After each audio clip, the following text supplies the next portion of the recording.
జగిత్యాల మిర్జాపూర్ నుంచి బీజాపూర్ పోయే రోడ్లో హైవేలో తెల్లవారుజామున కంకర లారీ ఆర్టీసీ బస్సు అది తాండూరు డిపో నుంచి బయలుదేరిన బస్సు అనుకో ఆ సంఘటనలో ఆల్మోస్ట్ 19 మంది చనిపోయిందని లేటెస్ట్ రిపోర్టు.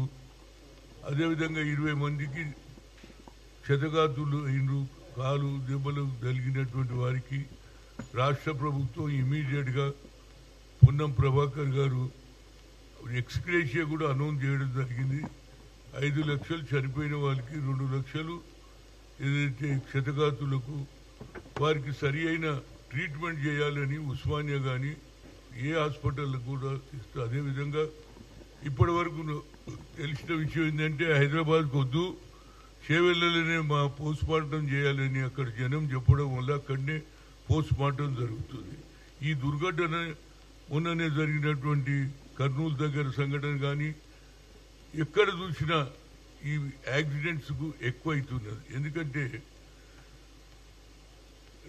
ఏదైతే ట్రాన్స్పోర్ట్ మినిస్టర్ ఉన్నారో వారికి నా రిక్వెస్ట్ ఏంటంటే ఇది హైవే మొదలైంది ఎప్పుడో, ఇంకా మెల్లమెల్లగా నడక నడుస్తుంది కాబట్టి సింగిల్ రోడ్లో ఇలాంటి సంఘటనలు జరుగుతున్నది. దాన్ని నితిన్ గడ్కరీ గారు ఇమీడియట్గా ఎక్కువ ప్రతిపాదిక తీసుకొని ఈ రోడ్లు బాగు చేస్తే, ఎందుకంటే చేవెళ్ళకు ఇప్పుడు రూట్ చాలా పెద్దగా అయిపోయింది. ఇంతకుముందు అంటే ఎవరు పోకపోతే అక్కడనే ఫామ్ హౌస్లు అవుతున్నాయి, అక్కడనే ఇండ్లు డెవలప్మెంట్ జరుగుతుంది. కాబట్టి ఈ యాక్సిడెంట్ సింగిల్ రోడ్లో జరుగుతుంది కాబట్టి దీన్ని ఎక్కువగా స్పీడ్గా ఇది పూర్తి చేస్తే 4 లైన్ చేస్తే కొద్దిగా ఏది యాక్సిడెంట్లు తక్కువ జరుగుతుంది. ఎవరి దారి వాళ్ళు పోతారు. అపోజిట్ రావడం వల్ల ఈ సంఘటన జరిగింది. దీనికి నా చనిపోయిన కుటుంబం ప్రగాఢ సంతాపం. అదేవిధంగా ముఖ్యమంత్రి గారు కూడా ఇమీడియట్గా అందరికీ అలర్ట్ చేశాడు, మంత్రులకు అదే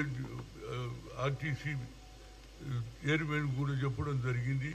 ఏదైనా ఈ సంఘటన ఇలాంటివి రోడ్ల మీద ఎక్కువ మంది యాక్సిడెంట్లు జరుగుతున్నాయి కాబట్టి హైవేను ఏదైతే అప్పుడే 6 లైన్లు చేసినట్టే అయిపోతుండే, మొదలు 2 లైన్ ఉంటే ఇప్పుడు దాన్ని 4 అంటుండ్రు, మళ్ళీ 4 తర్వాత మళ్ళీ 2 అంటారు. కనుక హైవే ఎక్కడ జనాభా పెరుగుతుందో అక్కడ హైవేలు 6 లైన్స్ ఇప్పుడు విజయవాడ కూడా ఇప్పుడు 6 లైన్స్ చేస్తున్నారు. ఇంతకుముందు 4 ఉండే, ఇప్పుడు మళ్ళీ 6 చేస్తున్నారు, 2 పెంచుతున్నారు.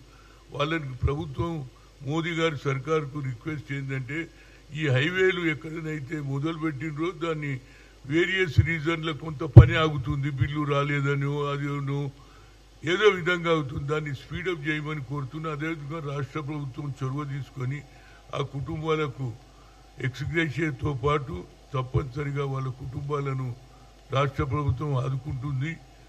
ఈ సంఘటనను నేను దిగ్వాంది. అదేవిధంగా భగవంతుడు ఏదైతే వారి కుటుంబ సభ్యులకు ఆయురారోగ్యాలు ఇవ్వాలని అదేవిధంగా నా ప్రగాఢ సంతాపం తెలియజేస్తున్నా. దీంతో పాటు ఒక